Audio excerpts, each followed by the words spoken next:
हाथरस पूरा जल रहा है और हाथरस के गांव के जरिए जिस तरह से राजनीति करने की सोच रहे हैं कुछ राजनीतिक पार्टियां, हाथरस के गांव और उनकी जुबानी उन्होंने सीधे बोला भीम आर्मी वाले हैं और कांग्रेस वाले हैं।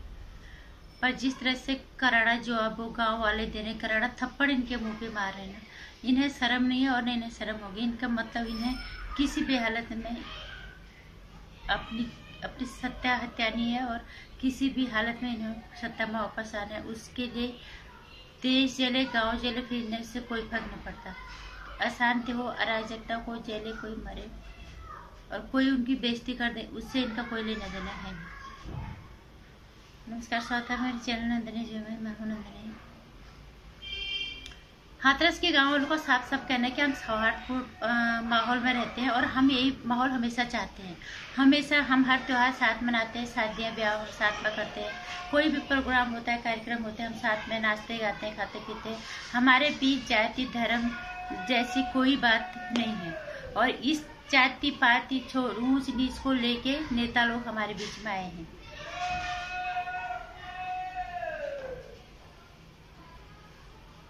ऐसे में हर बात पे हाथरस के गांव के लोग जो ठीक से बोलना भी नहीं जानते कैमरा के सामने, वो भी इनके मुंह पे इतना करारा तमाचा मार रहे हैं। जो घटिया तरह के पत्रकार हैं, जो घटिया तरह के राजनेता हैं और जो वहां पे जाके बोलते हैं कि तुम्हें हम 25 लाख के बजाय 50 लाख दे देंगे और जब प्रियंका और राहुल गांधी आएंगे तुम्हें क्या क्या बोलना है, तुम्हें पत्रकारों को क्या बोलना है।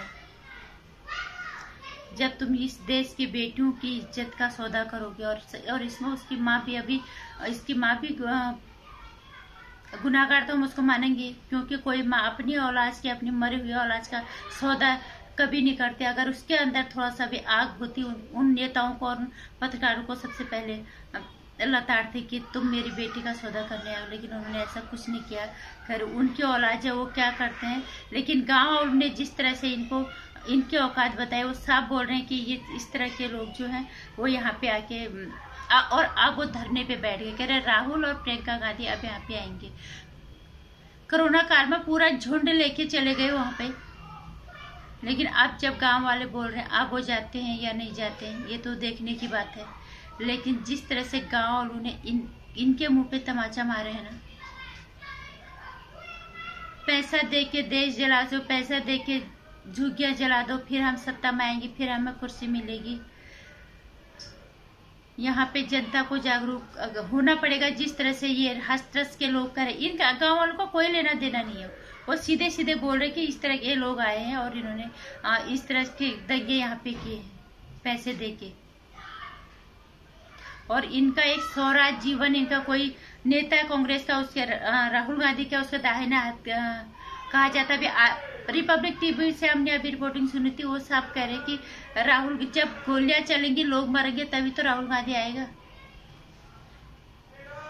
इससे आगे कोई शब्द ही नहीं है। रूह तक कांपती है। कितनी घटिया सोच वाले लोग हैं। आज तक हमने देखा नहीं कि कांग्रेस ने इसी तरह से राज किया होगा, क्योंकि इनको देश के विकास से, देश से कोई लेना देना। इस तरह से बचाएगा देश। राहुल गांधी कल ही बोला था मुझे देश बचाना। इस तरह से देश बचाया जाएगा? तुम देश को फूकने की तैयारी में रख रहे हो। अभी तो तुम अकेले थे, तुम्हारी बहन भी साथ में आ गई, माँ तो चलो बुजुर्ग हो गई। अब इस तरह से देश को बचाओगे? कभी गांव जला के, कभी देश की बेटियों की इज्जत के ऊपर अपनी राजनीति, गंदी राजनीति करके इस तरह से आप देश बचाओगे और इस तरह से लोग आपको प्रधानमंत्री स्वीकारेंगे?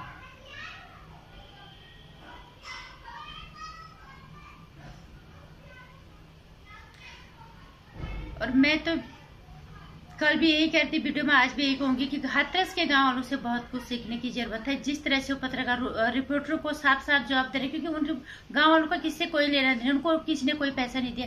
जिससे भी रिपोर्टर जाके पूछ रहे, दो टूक बोल रहे हैं कि हम निर्दोषों को सजा नहीं होने देंगे, जो गुनाहगार है उसे हम सजा देंगे।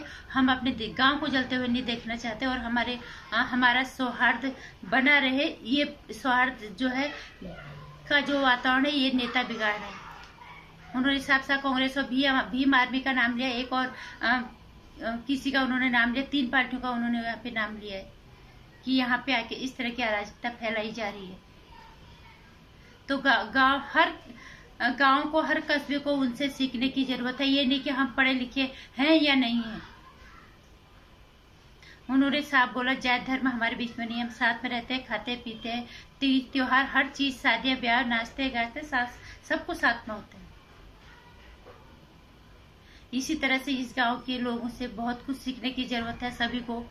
जहाँ पे गलत है उसके खिलाफ बोलो, निर्दोषों को सजा मत होने दो, और जो सजा का हकदार, जो गुनहगार है, और उसको छोड़ो मत। क्योंकि ये देश आम नागरिक का भी है, ये देश सबका है। इसको बचाने में भागीदारी सबकी होगी, तभी ये देश बचेगा। इन नेताओं के भरोसे कभी देश नहीं बचेगा।